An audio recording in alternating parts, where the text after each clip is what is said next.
Death's Podcast Revelation. Most people look forward to the latest episode of their favorite podcast, but for me, anticipation turned to dread the night I heard my own voice describing my death. At first, I thought it was a prank, some kind of deepfake or sound-alike. But the voice was unmistakably mine, the intonation, the nervous laugh, the way I said anyway when I was unsure of myself. The podcast, Cipher Truths, had always been about unsolved mysteries, so maybe this was their new viral promotion. Still, I couldn't shake the feeling that something was terribly wrong, especially since I had never recorded anything for them. I tried to brush it off, but every week, the episodes started the same way, my voice narrating a different, gruesome way I died. One week, I described drowning in my apartment bathtub, even though I hadn't taken a bath in years. Another time, I detailed being hit by a train, down to the metallic screech and the cold wind before impact.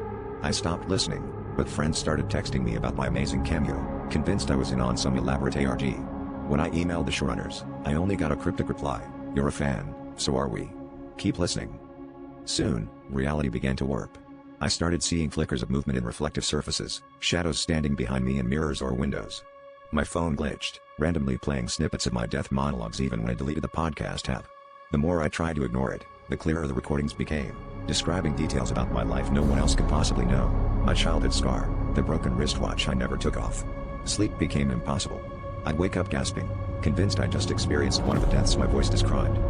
Last night, as I lay in bed, my phone lit up with a new notification: new episode available. Against my better judgment, I pressed play.